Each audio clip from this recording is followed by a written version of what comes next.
I hope everyone's doing good. Welcome to my broadcast. I haven't been live in a few days. I do videos here and there. I've been extremely busy with a lot of things that I've been working on, right? The usual, right? The life in New York City hasn't been easy, right? It's a tough life, unless you're rich. I forgot to mention we have the first trillionaire. We have the first trillionaire in the country's history. We have the first official trillionaire. Elon Musk passed the point of being a trillionaire, and he's so happy. But a lot of people saying that he's not the happiest person to be around. He's not the most entertaining. So money does not buy happiness, people. Remember that. But a lot of us need it to survive, unfortunately. And in the system that we're running in, we don't always need um, encouragement. We always need a way to get things going. And I appreciate every single one of you for subscribing, for signing up, for hitting the like button, hitting the share button, and signing up for this broadcast that I do um, out of my goodwill and uh, love for speaking to people and humanity. I was at a rally. Today is the first day of early voting in New York City, right? Uh, and there's a lot of voting going on across the city. And what's important is that people get involved. This is not the end all be all, right? It's not going to solve every issue out there, but we need to get new leadership across the board, um, because the ones we have in there are betraying us, not standing up for the community, allowing the community to be destroyed, annihilated, however you want to call it. They're allowing the community to be destroyed. So this was Hassan Piker in New York City. I had the privilege of being there, watching it, watching the speech. So I recorded it myself, and let's listen to what he has to say. And you tell me if you agree. It's about a 10-minute clip that I posted on X. Celso Garcia, I'm Old Man Neighbor. That's also my nickname. So, because I fight for labor rights and for always cared about workers. And so this is Sam Piker in New York City at a rally. There's more than this, but this is the speech that he gave. A lot of people hate him because he stands up for workers and he stands up for regular working people, right? But this is his speech, which I thought was a very good speech. And let's listen to it in its entirety. And once we listen to his speech, then we're gonna uh, break it down, right? So let's listen to Hassan Piker in New York City, everyone. I was right there. I didn't want to be in the front row. I was like not too far from him when he was speaking, which is a treat because I have never seen him speak at first. And you don't know, I never had heard of him, but then a lot of people kept telling me you should listen to him. He says a lot of the things you say. He agrees with a lot of the things your stances are. And I started watching him about 3 months ago, and I've been watching every day, um, because I can't believe that a person that has my views has become so popular. And a lot of these views are the views I've held for a very long time. And so that's good for me. I pandered earlier, so I can't see Nixon 5 again. Can I get a Nixon 5?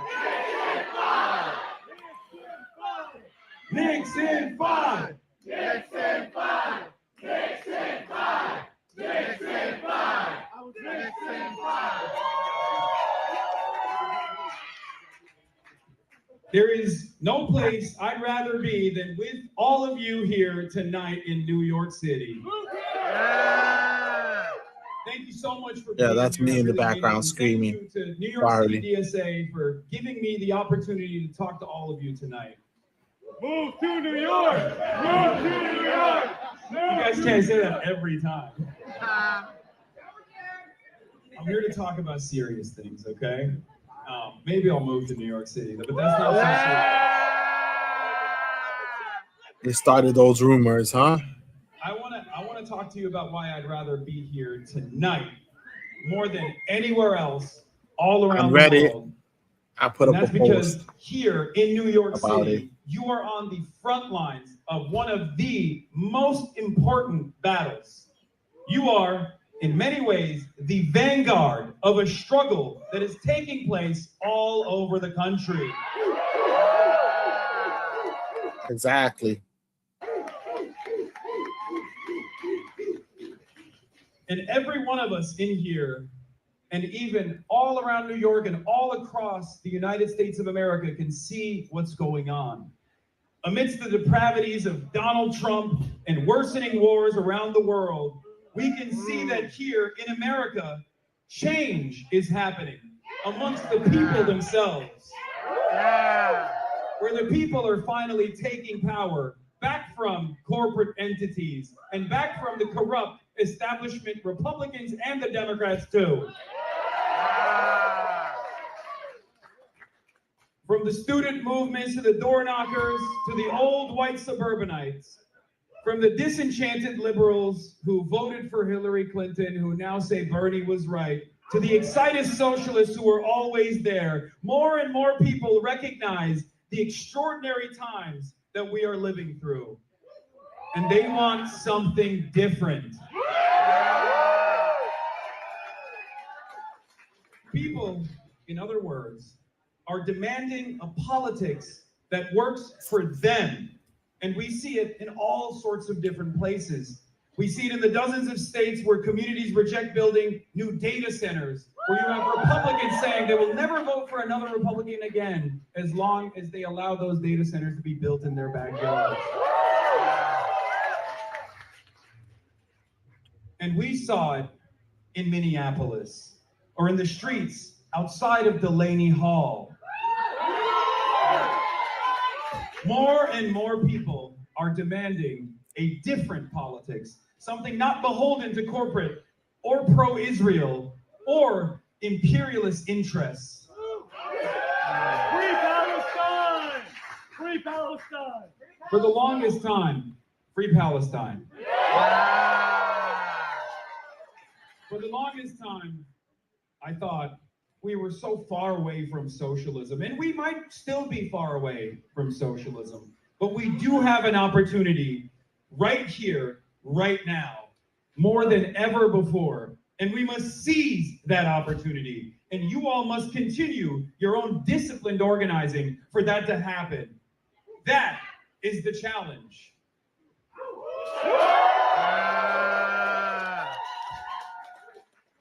Now, what is this organizing? And it's interesting considering the fact that we just had a billionaire. Somebody just became a trillionaire, right? That owns the several platforms. You know, made the main platform that a lot of right-wing influencers use, a lot of right-wing use, which is X or Twitter, right?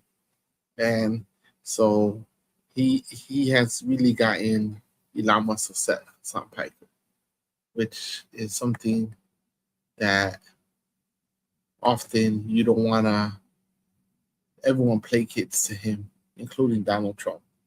Whatever Elon Musk wants, he has it. It's more than just elections. It's work like organizing tenant unions. It's work like international solidarity movements, whether that's donating funds to comrades in poor countries or participating in actual solidarity missions to Palestine or to Cuba and so on.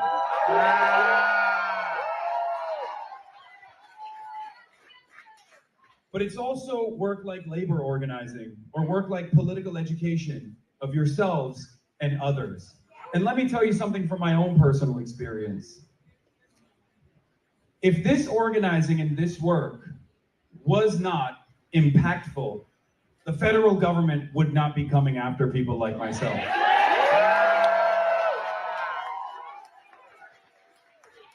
Because for years and years, I've done this advocacy on Twitch, and I've gone to the protests, but never before had I ever experienced this level of federal repression. And people ask me all the time, they say, how do you feel? Are you afraid? And I say, I'm unbowed.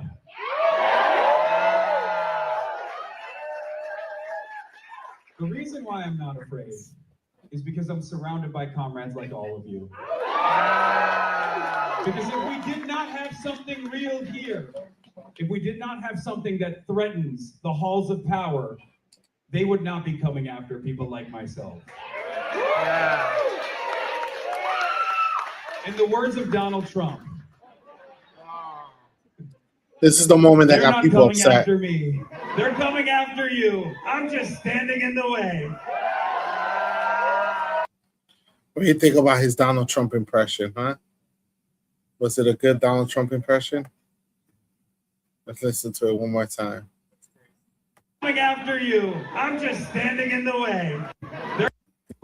The halls of power, they would not be coming after people like myself. Did a good job, right? In the words of Donald Trump, they're not coming after me. They're coming after you. I'm just standing in the way.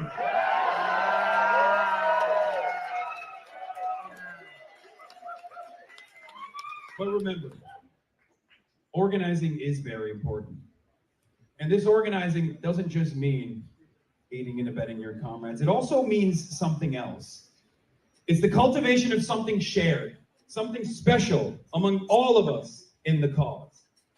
The idea that in a world where more and more people are outraged about injustice, that it's our side that can credibly offer a path forward. That it's our side that has the answers.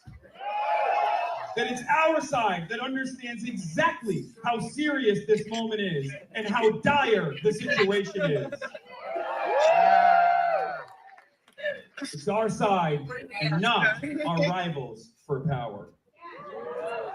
And what most brings us here to do this work together is a belief in the urgency and the opportunity of this moment, from Gaza to Washington to Bushwick. And we need all of the right people to seize it. This is the other part. This is the critical piece of the disciplined organizing that brings us all here together today.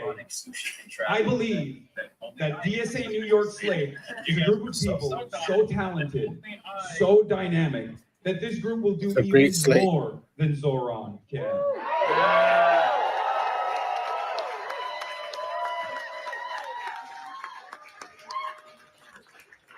I hope that although Zoran was the first in New York City, by the end of these midterms, Zoran will seem unremarkable.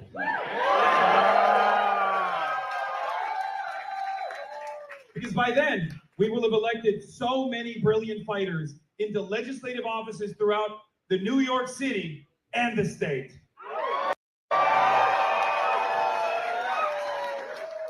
Claire Valdez. It gets interesting, right? It gets spicy, right? This is what got people upset, because he's pushing hard. Zoran is pushing hard for new people to be elected into office. As you saw, he was trying to tax the rich, and he didn't have that easy of a time. They refused to tax the rich. Governor Kathy Hochul fought him tooth and nail as hard as she could. She caved in a little bit with the pied-à-terre tax on people that have second or third or fourth or 5 or 6 homes. People that have multiple homes that they don't live in, for them to pay some taxes, right? So at least that was something that she did. Daria Lisa Avila Chevalier. Ader Kawas. Christian All Celeste good Tate. people. Conrad Blackburn. Ian Hunley. Diana Marino. David Orkin. Iapa Sairi Tupac. And Samantha Katan.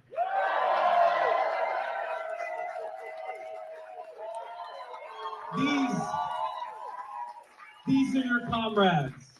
These are your fighters. And you've been out in the front lines with them at protests. You've been out in the front lines with them canvassing for other candidates. So you don't have to take my word on it. You know them better than even I do. Universal child care, Medicare for all, cutting off funds for Israeli apartheid and genocide. That's the platform. The platform and our ambitions are very clear. Take it from the New York Knicks. What's next? It's all about execution. Which today's game 5 at the New York Knicks game.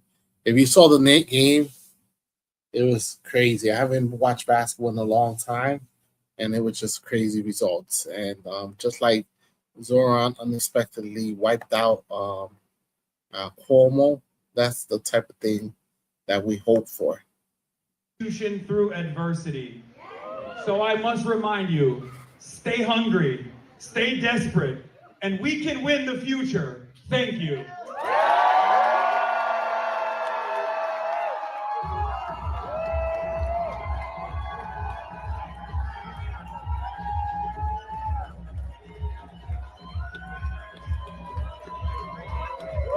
Caroline Blackburn, Claire Valdez, Diana Moreno,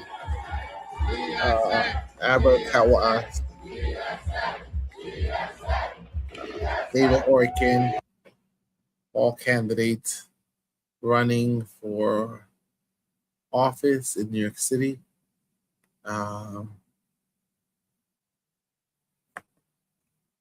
so it's an interesting time that there might be a huge amount of Democratic Socialists of America running for office in a lot of positions.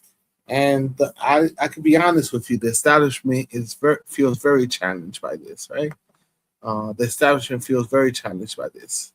As a matter of fact, Kathy Hochul, which endorsed Espaillat in Daria Lisa Chevalier's race in Upper Manhattan, Little Dominican Republic, right? They call it. Here's Mayor Mamdani, right? This is Mayor Mamdani with Kathy Hochul, which was upset with him for endorsing Espaillat, the rival of one of the DSA candidates. Let's see.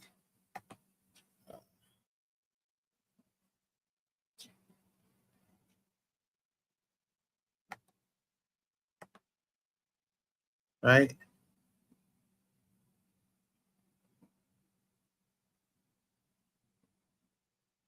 So this was Mayor Zoran Mamdani in the game today. Morocco versus looks like they're getting into a heated conversation, right? And that's in the World Cup game of Brazil versus Morocco, right? I don't think it was today, but I think it was yesterday, the kicking off of the World Cup. That was yesterday, right? So, but it was just an interesting picture to see them going back and forth. And speaking what politicians speak about, right? What politicians speak about. And so an interesting race was Espaillat has been in the Bronx, Upper Manhattan for a very long time. And like I said before, from experience, he's never in the office. He's out of the office. Staff doesn't get back to you. They forgot that they work for the people, right? So let's hear the two candidates in the area I grew up in, which is Kingsbridge, uh, Washington Heights, and the Bronx. So let's see. Let's hear what they have to say.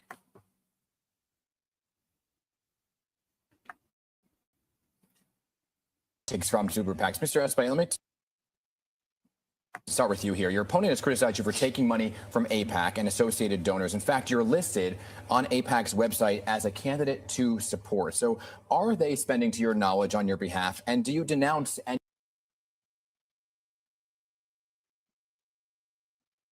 form of super PAC spending? Well, the important thing is that my values are the center of my decision making.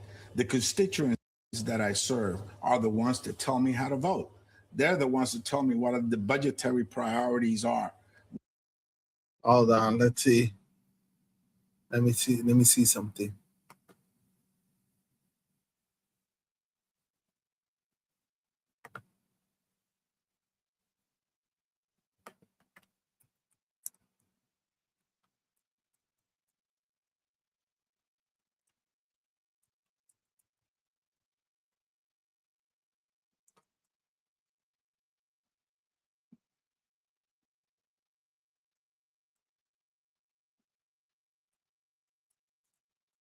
I gotta check something out. When they gaslight you a little bit, you gotta check it out, right?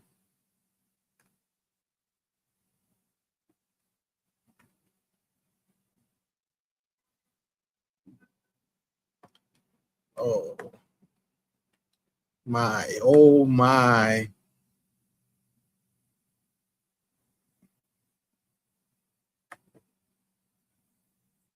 $350,000 from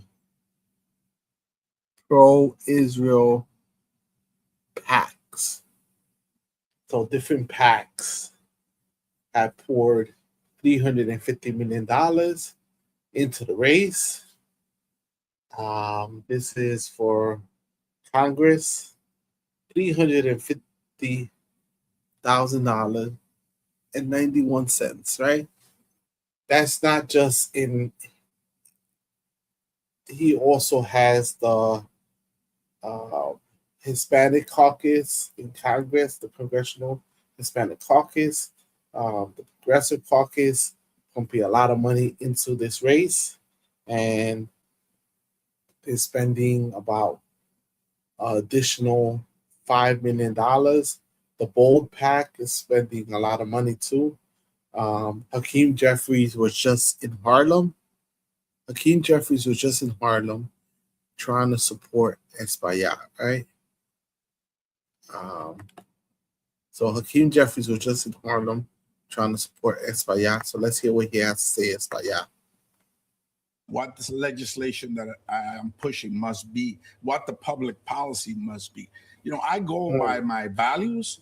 I go by what constituents want, and I will continue to fight for them every single time. Now, my opponent had to receive money from a super PAC and a multimillionaire in Texas. You know, the same person that bankrolled Greg Abbott, the same guy that. This is like the most salacious, craziest thing that he said, right? That rallies are supported by AIPAC, MAGA, and the MAGA movement. The MAGA movement would love to see her defeated, right? They've been attacking her constantly. They've been pretty much going after her big time. And so I don't think that it's accurate what he's saying, right? And that's the desperation because he didn't take her, that release her, seriously. Thousands of immigrants here to New York City that still puts kids, immigrant kids, on cages, that still pushes the Trump deportation machine. And so I this will- is the height of hypocrisy. Yeah, and right I'll here. give you a chance to respond. I mean, just the question was: is AIPAC spending on your behalf, and do you So denounce when super does PACs? a I already leftist, answered that. What I said is that my values are those of the people that I represent. she would not be endorsed? You're not going to say. They tell me how to vote. But do they? tell Do you me denounce super PACs? I've been supported by ending Citizens United, the one group that advocates for eliminating super PAC and dark money. Okay. That's the group that has supported me. Ms. Avila Chevy, I'll give you a chance to respond to, then I'll ask you your question. Well, I find it I find it alarming. Whatever he's saying doesn't make sense because one, DSA will not endorse a candidate that supports ICE or if it supports MAGA. It's like this is the anti-establishment people, right? Supporting the establishment or the MAGA movement is really bizarre. It's really bizarre, right? astounding that he has not noted that he has received over $670,000 in direct contributions from AIPAC to his campaign. And the Wow. fact that he wouldn't answer the question as to whether or not he's taking AIPAC money, I think speaks volumes. We recently were endorsed by an organization, NIPAN, who had at first endorsed him, but asked that in order to have that endorsement, that he sign on to the Block the Bombs bill and that he reject AIPAC money. He did neither. And so NIPAN decided to rescind their endorsement of Mr. Espaillat and has now endorsed me. Okay. Let me give you a quick chance to respond, then I'll ask her the question. So, wow. So, you got to watch who you vote for, right? And that's just one debate, right? That's just one debate. That's just one person, right? That's just one person speaking crazy, speaking like just wanting to win it, trying to behave like a progressive. Therefore, they can be respected and voted for in the community. But any person that will do their research knows that Zora Mandani, which endorsed Darrell DSA does not support the stances that Espaillat is talking about. They would have never voted for these people. They would have never supported Darrell if she was doing this, right? And so, out of context, crazy, want to hold on to power, got caught with their pants down or whatever, and now they want to go after people, right? And not even give the half truths, right? And so, guess who's in town? Guess who's in town? Can you guess? Anyone can guess who's in town right now supporting Espaillat? Who's in town? Right? All of a sudden, they remember they have Black constituents, right? All of a sudden, they remember about the people in Harlem, right? So,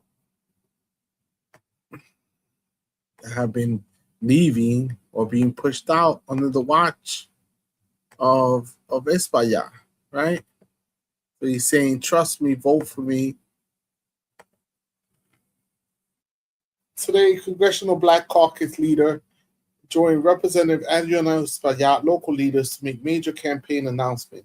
New York, New York. Today, Saturday, June 13, House Democratic leader Hakeem Jeffries, CBC chairwoman Yvette Clarke, CBCPAC chair Gregory Meeks, Congressional Hispanic Caucus chair Adriana Espaillat, State Senator Cordell Clear, Assembly member Jordan Wright, and City Council member Joseph Salam will share a major campaign announcement on the first day of early voting. So they're endorsing Adriana Espaillat, and they're throwing a lot of money into the race, right?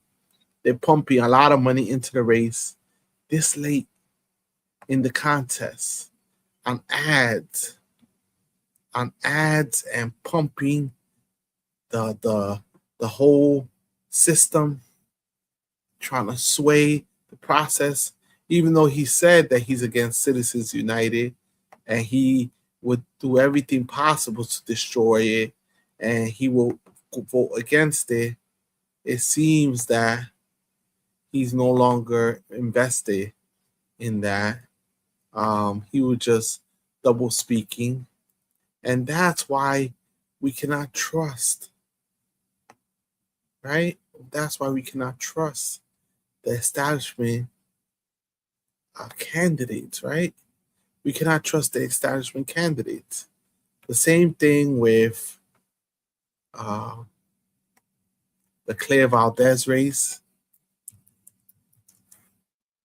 right? I mean,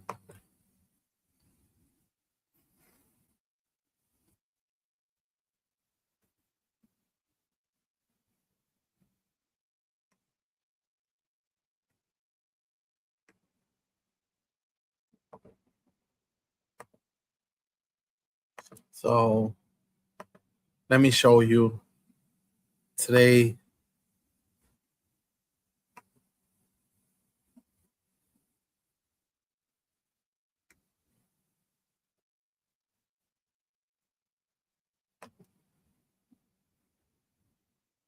To the one, the only, the next Congresswoman from New York 13.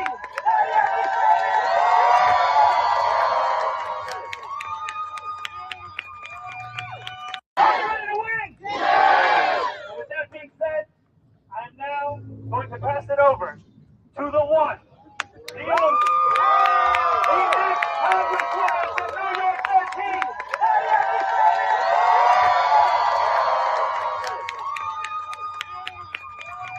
And this is an area where people say that no one's interested in electoral politics, where they discounted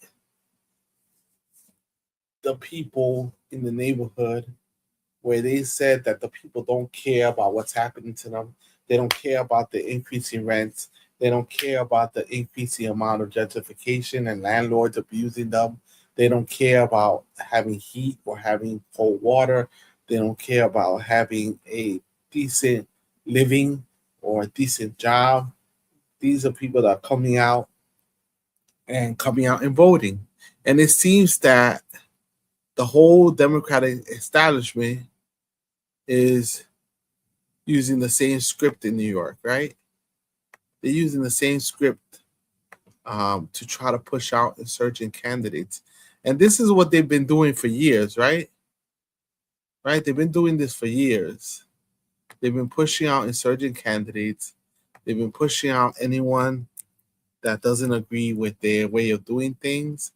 They believe that you should wait in line and that anyone that wants to challenge the status quo is somebody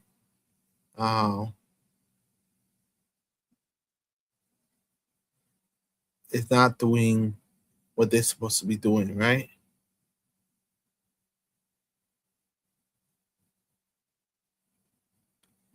So let's see.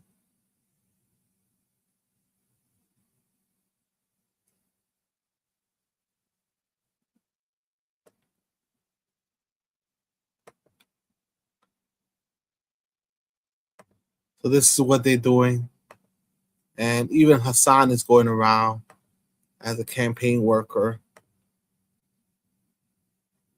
putting together lit for the workers, right?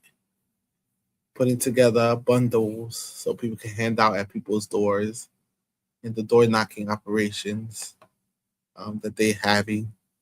Interesting, right? Interesting. If you're into politics like that, right? If you're into politics. Another thing I found interesting was that the line, "We're not taking PAC money," is a common theme, right, for the Democratic establishment, right? They're saying, "Oh, we're not taking corporate money. We're not taking PAC money. We're just," so they're changing names, putting OCs, being sneaky about the money, right? So you won't be able to track it. That's the main thing that they're doing right now, is that they're tracking. They're keeping it hard to track, right? They're making it hard for people to track, right? So let's go to a race in Queens. David Orkin, immigration rights attorney, workers' rights attorney, is running a race for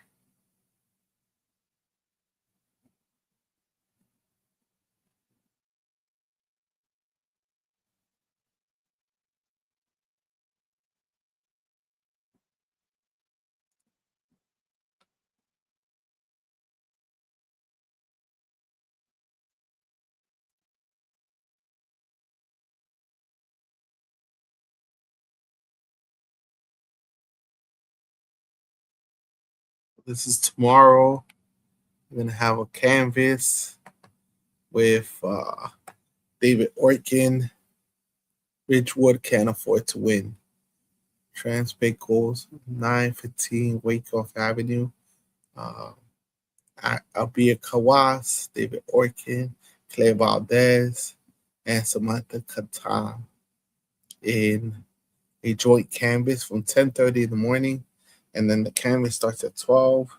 And it's going to be Brooklyn, Ridgewood, Queens, pieces of Brooklyn, where they're going to be,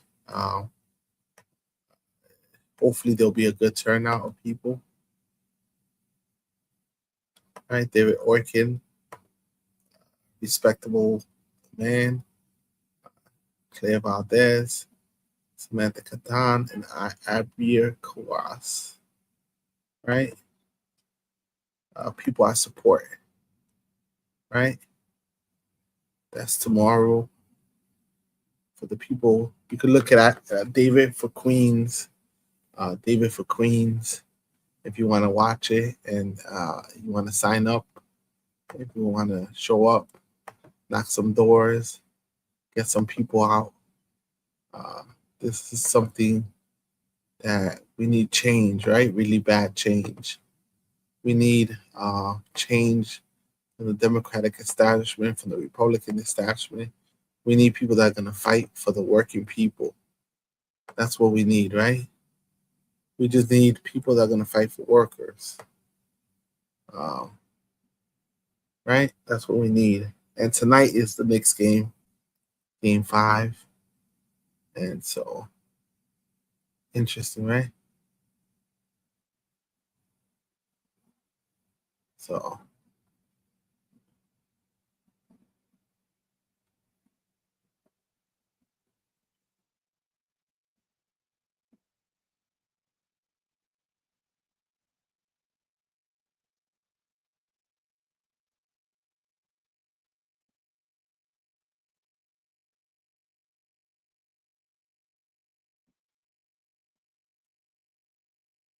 right. So, and the Knicks are already on their way to game 5. If we didn't see, I don't know how they're going to be received.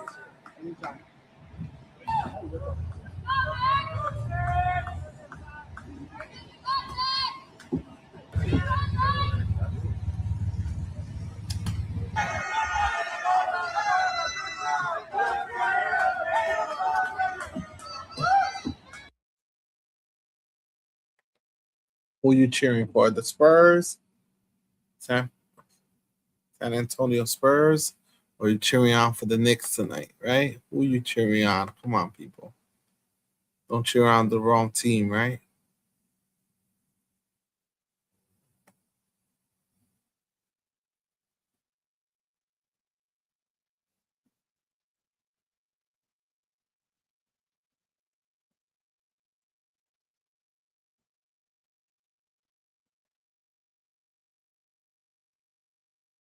All right.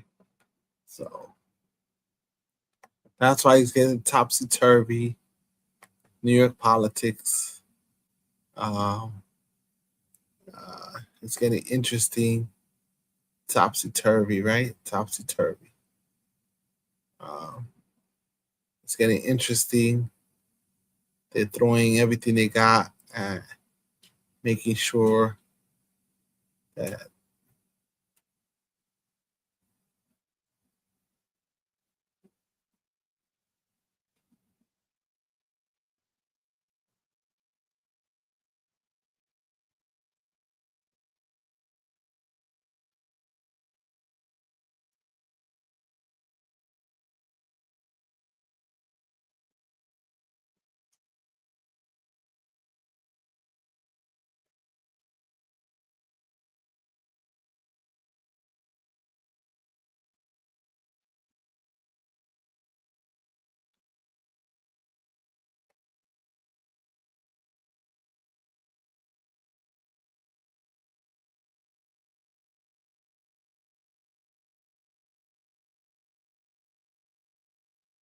look at Hakeem Jeffries. I wanted to see some video of Hakeem Jeffries, but I guess not, right?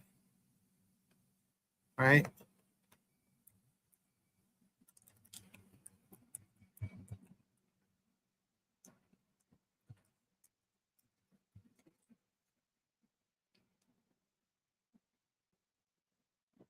So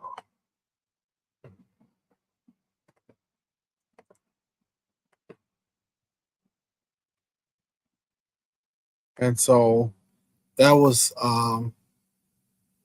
it's bizarre, right? Because somebody else has to come and help Espaillat's constituents, right? Because, like I said, his office never open. He takes the voters for granted, and so for that, the Melt Ice Act. And so to me, it another direct comment Sure. to that. He says that he is pro-abolishing ICE, but has not signed on to the bill that is pushing for that, the Melt Ice Act.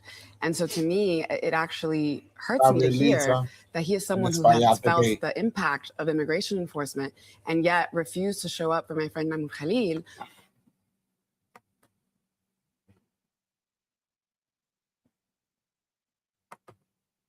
When he was being detained and kidnapped by ICE agents and said that he trusted Trump's DOJ. Trump's DOJ was actively violating his rights, and then denied Noor, his wife, that an opportunity to speak to him. I'm up against a commercial break, but will you sign on to the Melt Ice Act? Yes, I congratulate Daria Lisa for helping the Khalil family. But the fact of the matter is, Dan, that the voters that elected me haven't trusted me. They haven't trusted me. They haven't trusted me to serve thousands. Another direct comment to that. He says that he is pro-abolishing ICE, but has not signed on to the bill that is pushing for that, the Melt Ice Act. And so to me, it actually hurts me to hear that he is someone who has felt the impact of immigration enforcement and yet refused to show up for my friend Mahmoud Khalil when he was being detained and kidnapped by ICE agents and said that he trusted Trump's DOJ.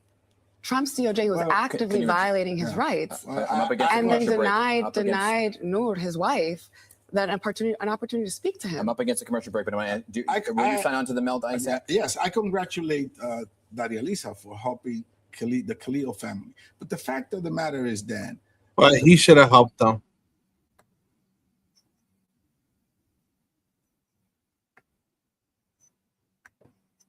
He should have helped them, right? So let's watch Reynoso, which is running against Clay Valdez. And I'm curious for your take on this. My sense is that thing that really has given Claire Valdez an opening, and perhaps drew DSA and Mamdani in, and the contrast that she tries to draw publicly consistently is, she said, I was out there early calling it a genocide and calling for a ceasefire, and my opponent waited far too long, waited until I was running. So two questions on that. Do you think that's the major opening that she has here? And in hindsight, why didn't you go in earlier? And if you had gone in earlier and say this genocide needs to stop today, like let's say you did that very early on, what would have happened to you? Like, why not do that? Because I do think if you had done that, we wouldn't even be talking about a race here. I disagree, right? Interesting. I disagree wholeheartedly. Yeah. Okay. The two things here, they need to find distinction, of which there's very little on a policy. Like our policy platforms are practically aligned. You could go to Julie Wan, Antonio Reynoso, and Claire Valdez's website, switch the names, and you're going to have a hard time trying to tell us who's who. Right? Like, so, but they need to find distinction. And we're not talking about disagreeing on something all three of us agree that what happened in Gaza is a genocide, that we need to re-establish relationships, negotiate relationships with allies that are not being held to account. And we shouldn't be sending weapons of war to Israel or to any nation that is committing war crimes or breaking international law. We all agree with that. Doesn't matter. The thing here, the distinction that they're trying to say is the timing of when it happened. But I could have done that October 8th, and it wouldn't have made a difference because I am not a DSA member. They only support DSA members. And that is deeply important that you know that this is not going to change the game. Then they would have been true. I just mean the opening. They could endorse, but they might not have had the energy behind it. I don't think any of that stuff matters. I think that what they do is that they find a candidate and they look for every little straw that they can find to build distinction. We said that we're not taking money from big real estate. So we don't talk to revenue members that are building large developments that are making themselves super rich, but I'll take money from a real estate agent, a broker, and they're saying, oh, Antonio takes, real estate money. They look for any opportunity. They're going to comb through everything they possibly can to find distinction, because their only value here is that their record doesn't exist. Yeah, here's your opponent just hitting you with that exactly. Here. Yeah, exactly. 7,000. So it would have not been genocide. It would have been real estate. If it wouldn't have been real estate, they would have said, oh, Antonio talks too much about being a native New Yorker. Or Antonio does. They would have tried to find something because they need to build distinction. I have a record. I've been able to help Black maternal health from Brooklyn and making it the safest place for Black women to have babies as a borough president. I did the police reform that we talked about. We kicked ICE out of Rikers. We did outdoor dining in the city of New York exists because I passed legislation to do that work. Every single part of the progressive movement I've been a part of. Every union, the majority of unions are with me, right? But they have to find distinction, because once you can no longer build up your candidate, the only action that you can then take is to destroy the person that you're going against, right? So I feel like my record hasn't been challenged one time in this entire race. None of them can say I wasn't a progressive champion. And I think that what they do is throw these negative things out there just because they're grasping at straws to try to tear me down. I think it's connected to the kind of collapse in faith that people have in politicians and also institutions. We did a survey in Michigan for the Senate primary there, and one of the questions we asked, and I'm sure you've seen questions that you frame them like this. You say, "Here's a statement. Do you agree or disagree with the statement?" And the statement was, "If a candidate won't stand up to AIPAC, I don't trust them to fight for me on other issues." And 100%. Even moderates overwhelmingly were like, "I agree with that statement." And I feel like there's so much distrust in the system broadly that people are now identifying this question as a proxy as a stand-in for whether or not they're going to fight on other issues. So they might not know your whole record of fighting. But nobody in this camp. Yeah. Right. But nobody takes AIPAC money in this district, right? Right. This district we're all progressives. Like that's you see, like it's already happening here. The narrative here. A ceasefire. Like, right. Yeah, right. Like we're not, no one in this district takes AIPAC money. Everyone has been clear on their position in Gaza. And that is like a a moral center that is absolutely necessary in this district. Like, it's just not something that we're going to be negotiating here at all. I think And that I think- distinction. Go ahead. Well, I was going to say, to Ryan's point, I think it means the purity politics, because you all share that baseline. It means to distinguish yourselves from one another. The purity politics gets kind of increasingly ridiculous. Exactly. Because now we're talking, the three of us, Julie Wan and myself and Claire, all agreed to not take super PAC money in the beginning of the campaign. And Claire Valdez was the first one to put up a red box and show super PACs exactly how she would want them to spend money, and has received, I think she has 7 or 8 super PACs now that are supporting her. And it's just like this. Then it comes down to this idea that the purity only falls to me, because I'm the candidate they need to attack. So only I have to fall in line with purity politics, and everything needs to be perfect. But on their side, they make excuses every single time. She did a video in Zohran Mamdani she did a video in what is that place called where he lives, in Gracie Mansion, a political video in Gracie Mansion. It's just like little things that are happening. If I would have done any of those things, I would have been attacked. But you know why? And I'm going to say it again, because I passed tenant safety legislation to protect tenants. I did the police reform. I did the outdoor dining. I kicked ICE out of Rikers. I have a record, and they can't attack me on my record, because my record is one that is staunchly progressive and has done real work. So they're going to go after nonsensical things and hold me to account to a level that they won't hold their own candidate. AOC hasn't weighed in on this race, and I know she's been under a lot of pressure. In both directions. But she's close with Nydia Velázquez, who's retiring and has really wanted, is powerfully behind you, and has urged her either to not get in or to get behind you. Of course, she's very close with Mamdani as well. Would love to see her. Have you spoken with her, and what's your sense of whether or not she's going to weigh in on this race? I'm not saying nothing, because it's like Reynoso at this point cannot be trusted. He cannot be trusted. He doesn't speak 100% the truth.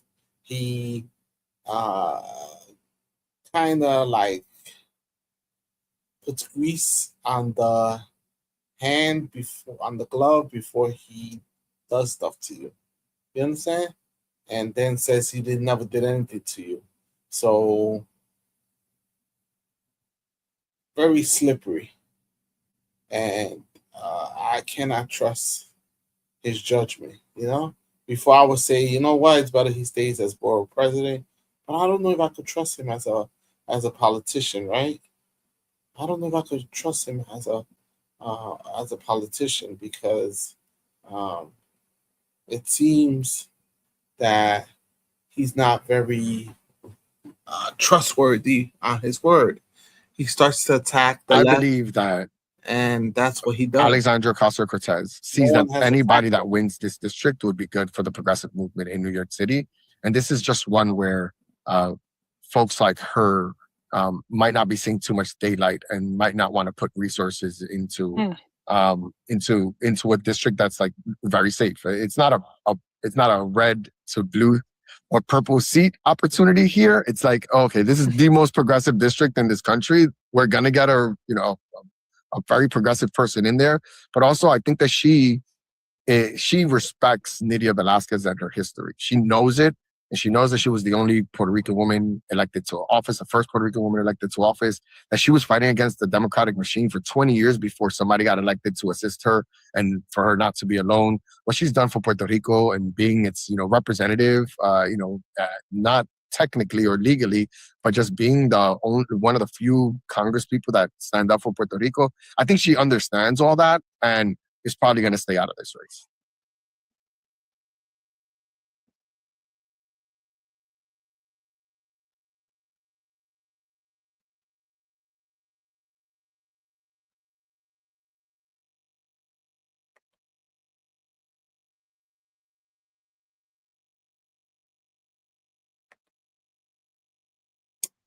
And then you hear what he says, right? Then we have all of a sudden we have receipts, right? According to Andrew Solender, Reynoso has help, outside help.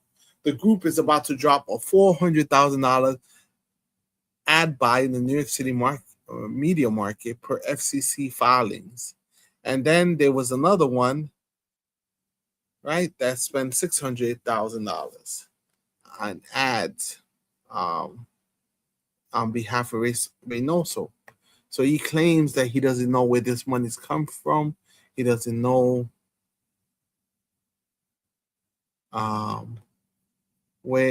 who's spending this money on his behalf. Is a PAC, even though he claimed that he's not doing that, right?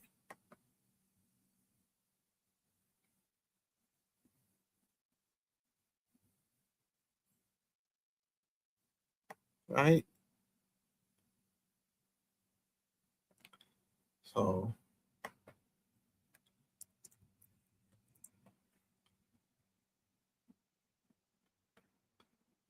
let's see.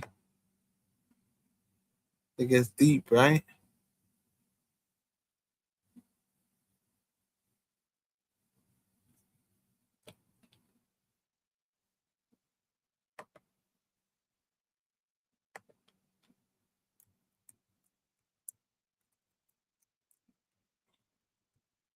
It gets deep. And then we have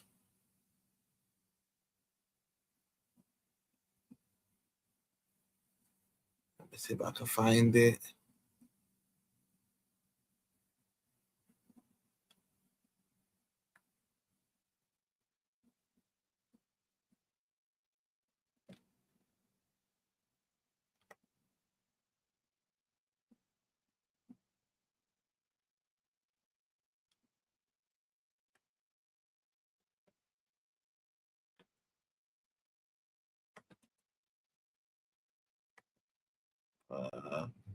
Let me see if I can find it, people.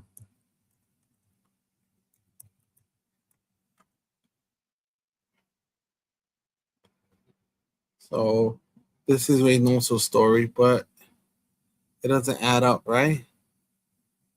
It doesn't add up.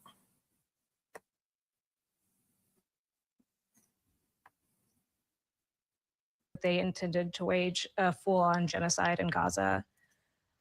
Since then, many others have been in the streets calling for a ceasefire, calling for the end of U.S. complicity in that genocide, but I never saw you there. As far as I can tell, I don't believe you've ever called for a ceasefire, and the first time you called it a genocide was when you launched this congressional campaign. What took you so long? Well, what's happening in Gaza is an atrocity. Okay, Ms. Valdez, your turn to ask a question. Mr. President, for the last 2.5 years ago, the Israeli government made it very clear that they intended to wage a full-on genocide in Gaza. Since then, many others have been in the streets calling for a ceasefire, calling for the end of U.S. complicity in that genocide, but I never saw you there. As far as I can tell, I don't believe you've ever called for a ceasefire, and the first time you called it a genocide was when you launched this congressional campaign. What took you so long? Well, what's happening in Gaza is an atrocity. Okay, Ms. Valdez, your turn to ask a question. Mr. President. And that was very true. He just came out, just when he launched his campaign in February, to say that he is against a ceasefire, that he thinks it's a genocide. And he didn't want to use the word genocide. He didn't want to use those words. Those words were kind of strong. He wanted to call it, whatever he wanted to call it, similar to Espaillat, similar to Hakeem Jeffries, similar to Chuck Schumer. They have issues.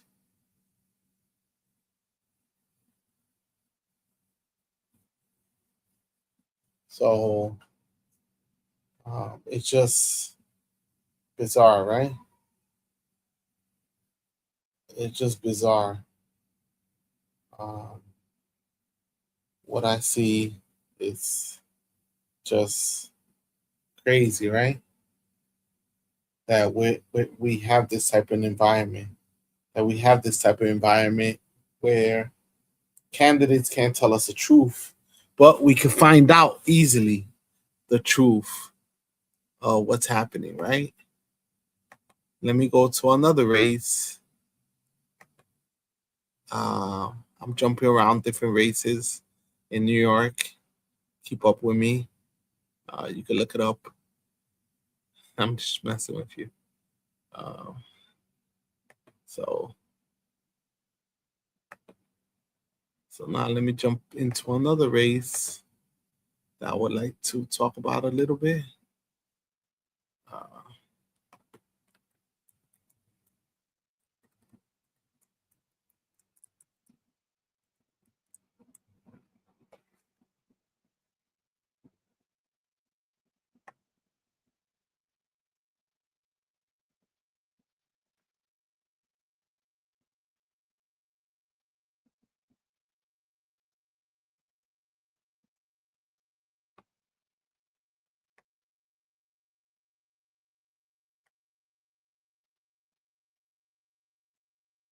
Another person I'm supporting. Woman running for office, you know.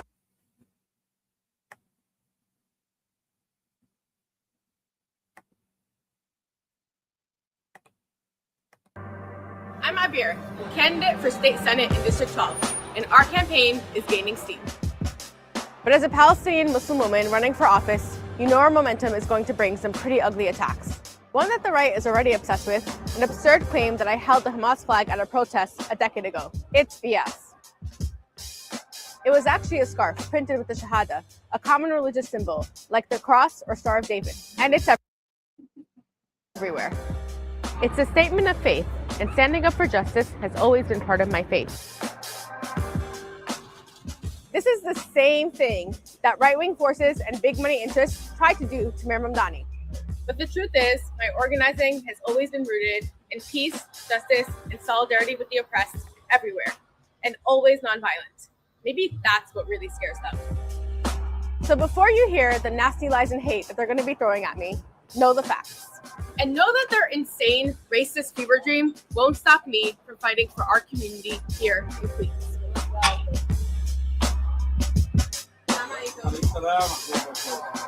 That means peace, by the way.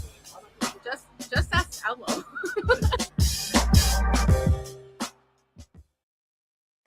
So this is another race in Queens, Senate District 12, State Senate. She will be the first Palestinian American in New York State Senate history. So we're trying to break records here, right across the board. Trying to break records across the board. Trying to set a new standard. Wow, I haven't streamed in a little while. I've been a little rusty with it, right? I'm a little rusty with it. I'm not moving as fast as I should for you, the people, right? For you, the people, right? So feel free to comment, send messages, share, like. I appreciate you. I'm not going to be on for long. Got to go watch the Knicks game. Right?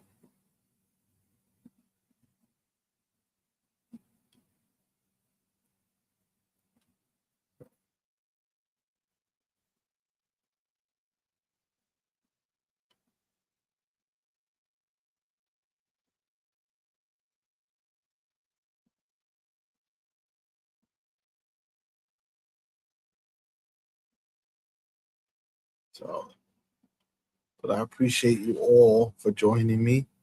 It's going to be a short broadcast. I can't keep up with you, the people. You, the people. There's a whole bunch of rallies happening. Get out the vote.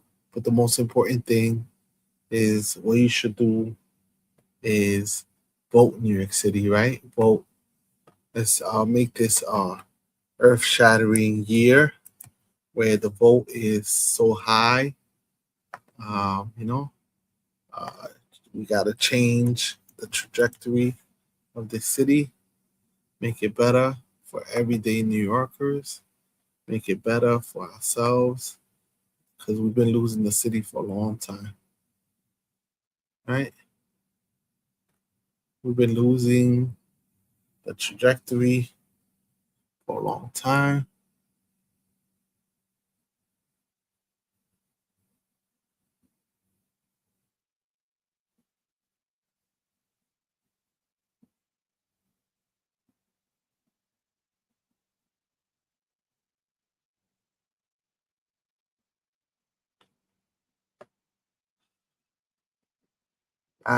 Last video, I promise. Last video.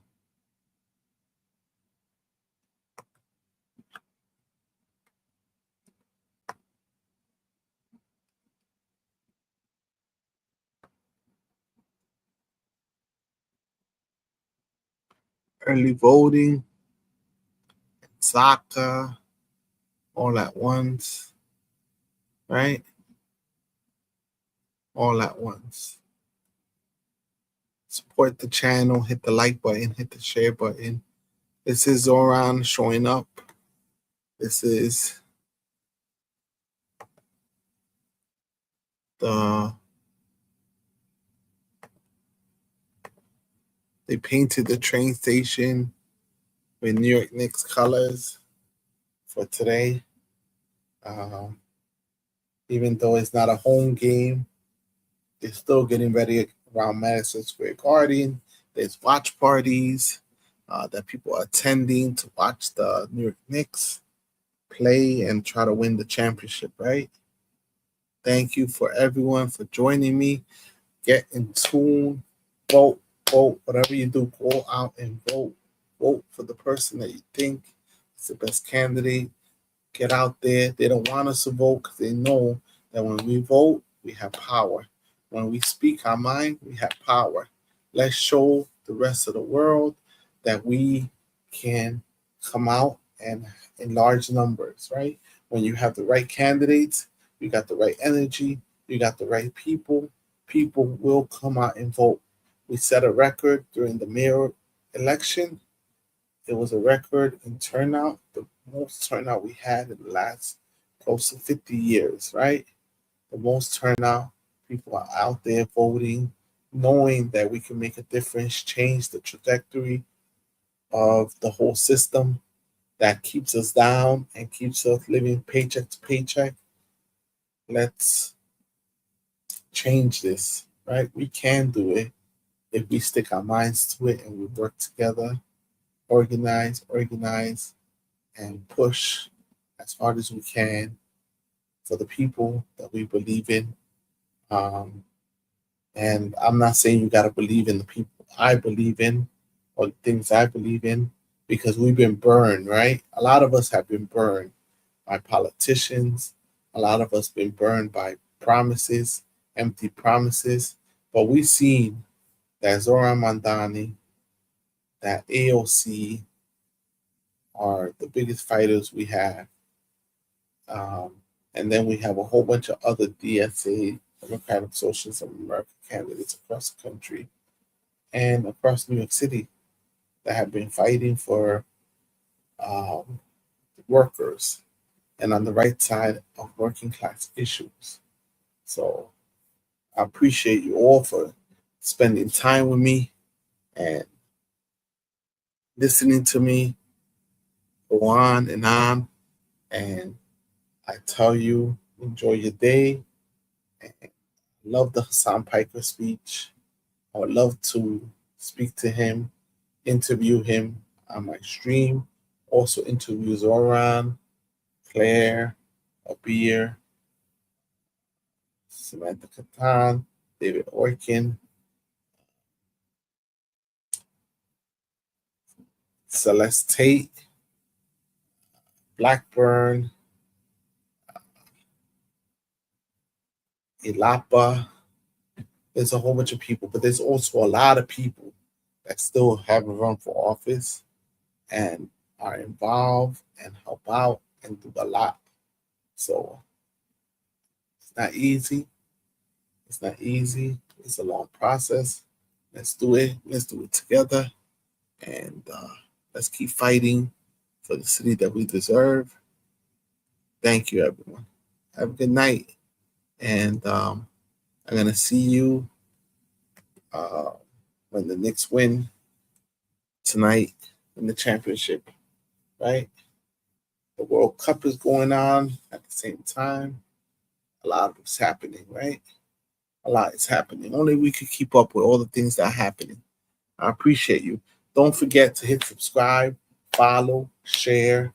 That's the most important thing you could do to help this broadcast out, help this Latino brother, or whatever you want to consider me, help this brother out by hitting the like, subscribe, share button, and commenting below. What do you think about the video that I presented to you? How can I improve this broadcast? I definitely want feedback on how I can improve the broadcast and make it more lively and more entertaining for you. Thank you, everyone. I see you out there at the polls. Vote like your life depended on it. Have a good night, everyone. Take care.